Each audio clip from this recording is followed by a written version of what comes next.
It's over! He's done it again! Unbelievable! Oh, straight into the roof of the net. Nice one. Straight down the middle. So a good performance from both teams. Hi, welcome to Firstpost. I'm Rupha Ramani. Let's get started.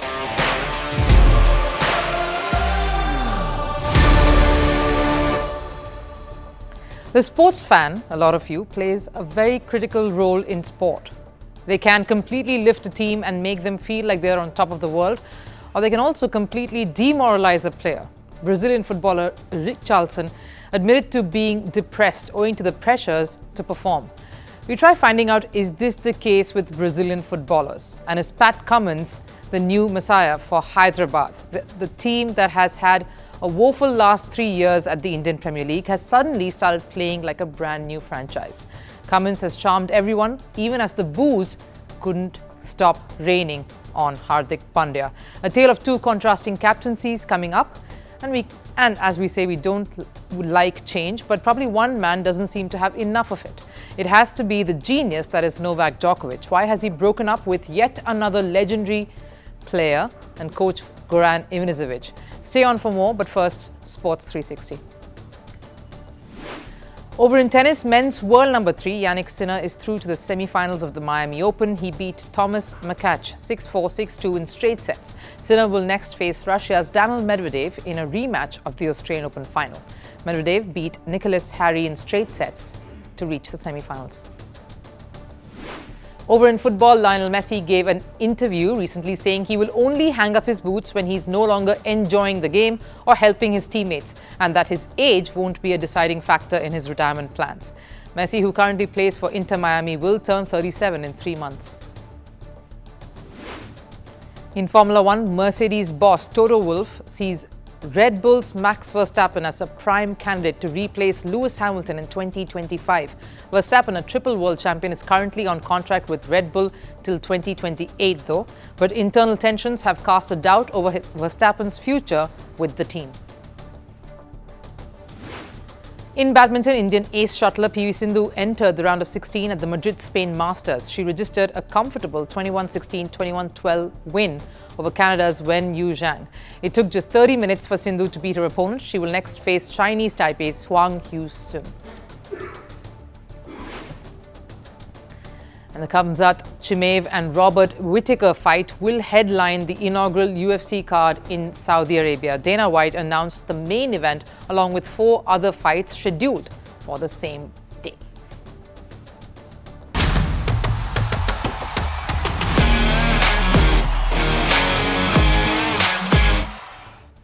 Indian cricket fans do not like Australian cricketers. Well, not unless he's a superstar who's had great rapport with, say, an Indian legend like Shane Warne, or it's someone unbelievably cute and talented like Elisa Perry or Meg Lanning. It's not about the superficiality, no. Aussies are the second rivals to India right after Pakistan, so it's pretty much war. You can possibly admire their skills from a distance, a fair distance, but you cannot really like them and worse, become a fan, which is why a lot of us were skeptical when Hyderabad franchise decided to spend so much on someone like Pat Cummins. You knew he would be made captain, an Aussie captain, and there is some reason for that. Apart from an Indian captain, Aussies have been the most successful. 3 IPL titles by Aussie captains, so yes, makes sense. But after Pat Cummins vowed to silence the Indian fans at Ahmedabad and that heartbreaking defeat in the final of the Cricket World Cup, Pat Cummins was definitely a marked man. So the road ahead was already steep. And helming a franchise that has finished at the bottom or near about of the points table over the last 3 years, Cummins had his hands full.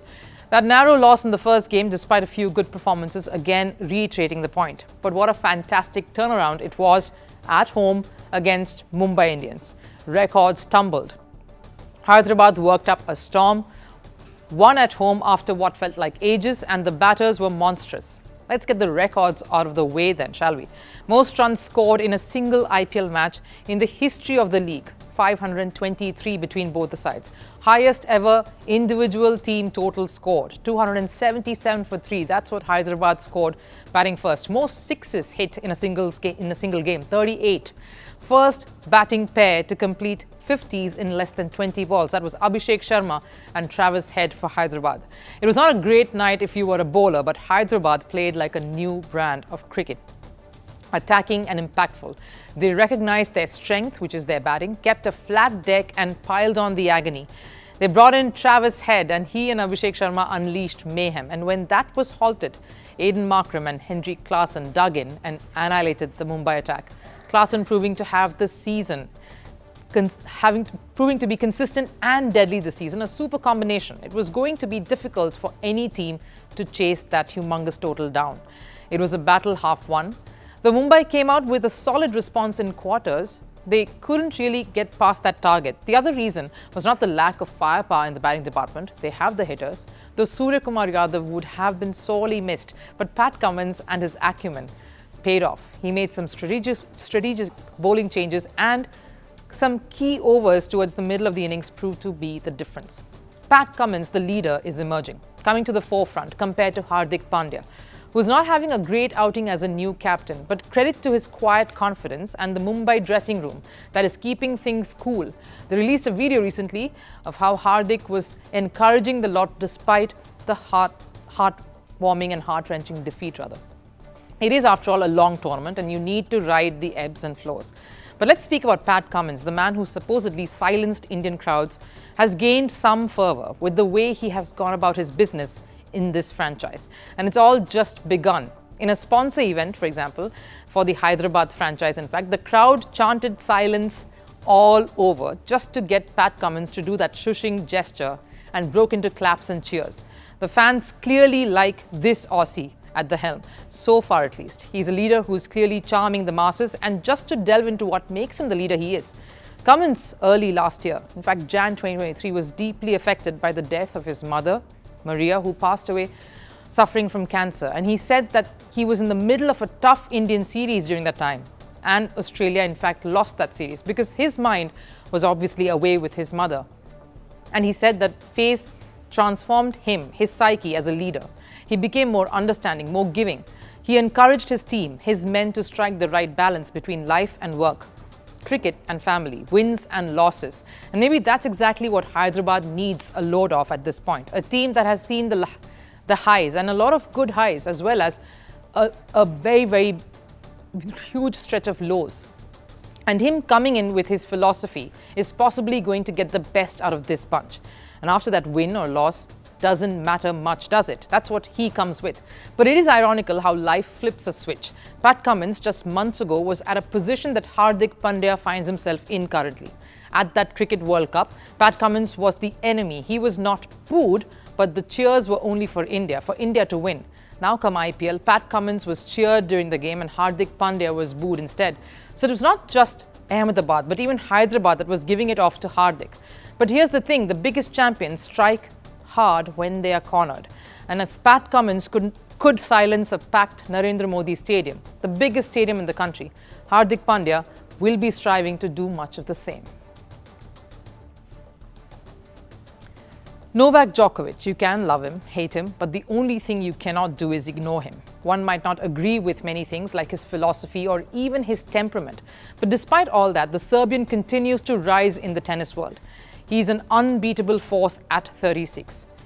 And his 24 Grand Slam titles is a living proof of that. And if numbers aren't enough, then the fact that he competed against two legends at their prime and toppled them on their most favoured surfaces says a lot about his tenacity and strength. And it is possibly this quality that can be a handful for anyone to deal with. A lot has remained the same for Djokovic over the years. His quest to be the best, his aggressive intent, his game, his diet plan, his intensity, and yes, of course, his dry humor as well. But one thing has changed constantly, and that is his coaching staff. And the latest to face the axe is Goran Ivanisevic. Ivanisevic, who himself is a Grand Slam winner, was Djokovic's coach. He'd been with the Serb since 2018. That is a long relationship. Djokovic announced the breakup via his social media handle. I remember clearly the moment I invited Goran to be part of my team. It was back in 2018 and Marian and I were looking to innovate and bring some serve magic to our duo. In fact, not only we brought serve, but also lots of laughter, fun, year-end #1 rankings, record-breaking achievements, and 12 more Grand Slams. Goran and I decided to stop working together a few days ago. Our on-court chemistry had its ups and downs, but our friendship was always rock solid. Before Ivanisevic started working with Djokovic, the Serb had 12 Grand Slam titles, and since 2018, he's added 12 more of those to his cabinet. So clearly the partnership, at least on paper, was working. So why the change? And this isn't something we have seen for the first time. Djokovic has consistently done that. Ivanisevic was brought into the team for working on Djokovic's service game, and it was an area that he was struggling with. And understandably, he chose Ivanisevic, one of the best servers in the sport. And after he came on board, there was a massive shift. Djokovic's first serve averaged 120 miles per hour in 2023, the same serve that was as low as 115 in 2015. So there was a massive improvement, and things were still smooth. Even last year, Djokovic won 3 out of the 4 Grand Slam titles, only losing Wimbledon, and that too to the young Carlos Alcaraz. But being at par is never enough for Djokovic, is it?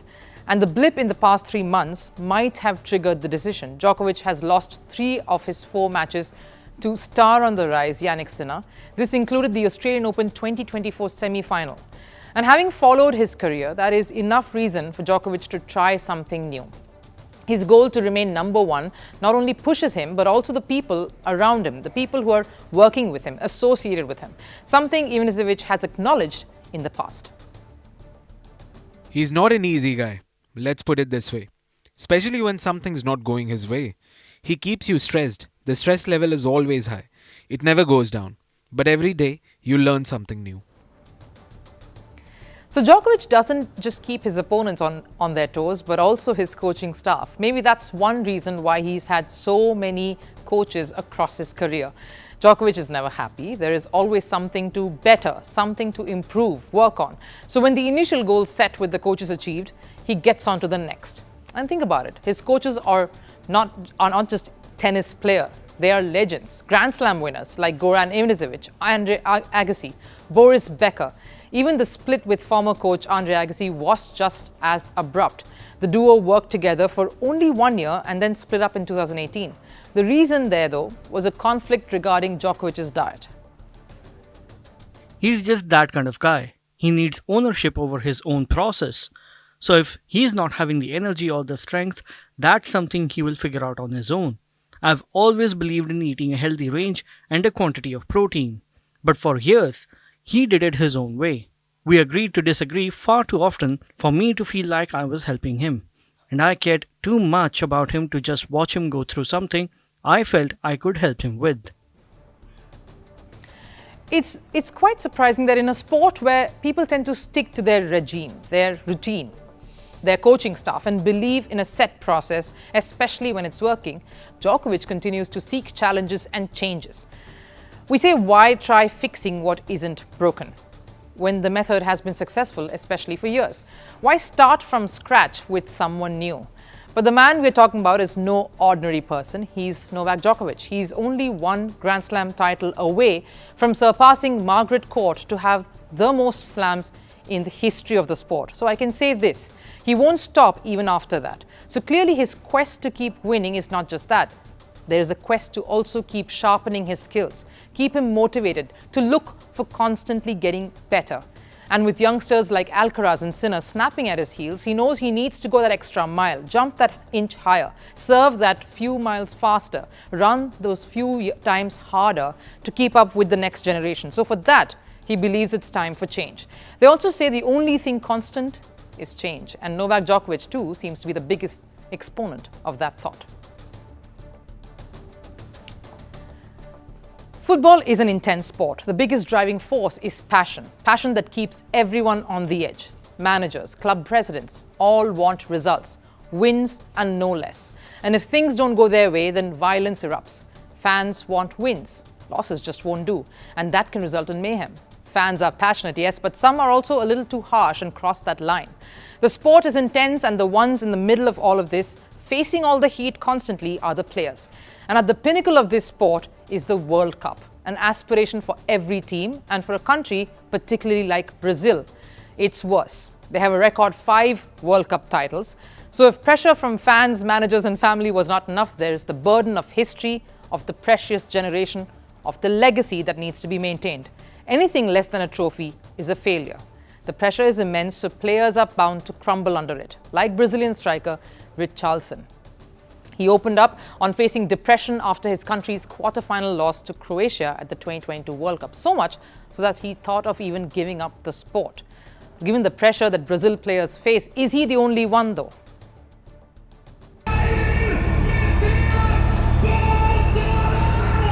A country suffering through internal political tensions, poverty, among many other pressing concerns. But the one thing that gives Brazilians much joy in all the sadness around is football. So it's understandable for a nation that is crazy about football to put all their expectations on their international football team. The country has also produced some of the greats of the game. But it's been over 2 decades since the country last lifted the World Cup trophy. For a 5-time world champion, that's quite the title drought. And the lack of success over time is continuously adding pressure on the players. One player has come out in the open to talk about it. Richarlison opened up on battling depression after Brazil's 2022 World Cup exit. He broke down while speaking about the incident.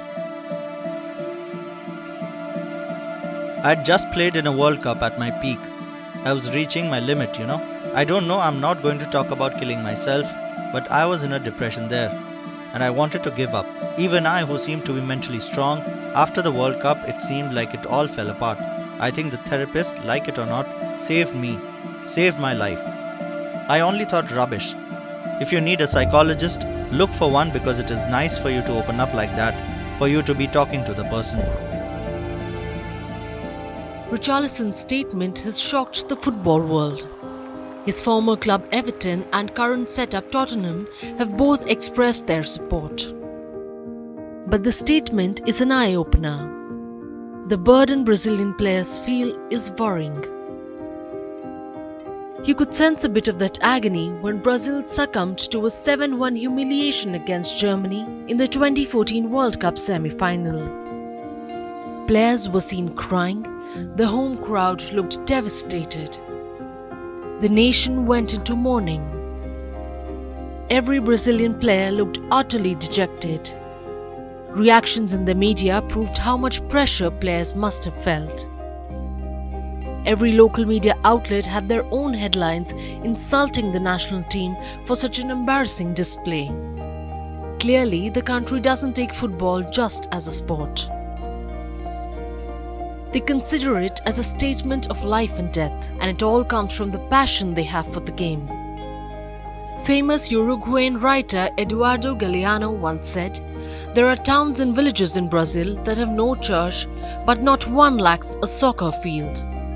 Not sure how true that is, but it is a statement that clearly shows how invested the country is in football. Something that was backed by the former head coach of the national team, Tite. The pressure is natural. Brazil have the biggest history in football, and with that legacy always comes the pressure. We have some of the players that call the biggest media attention in the world, so we take it naturally. It's our dream winning a World Cup. Pressure is inevitable. He said the team takes it in their stride. But do they really?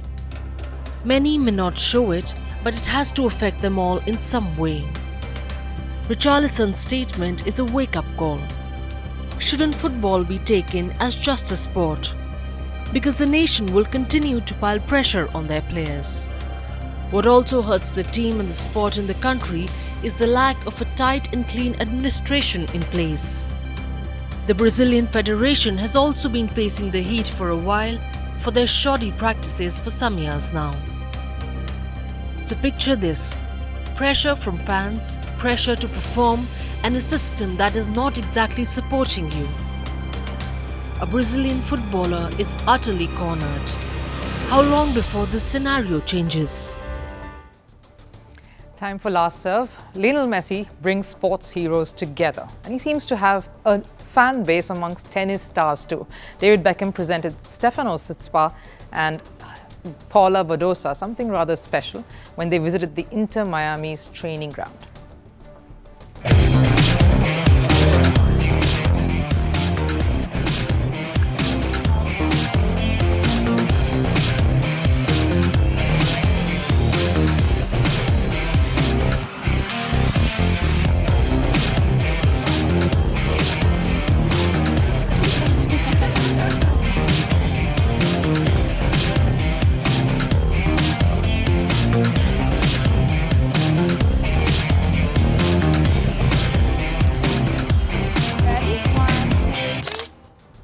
Not bad dribbling skills there for a tennis player, but that does it here on Firstpost.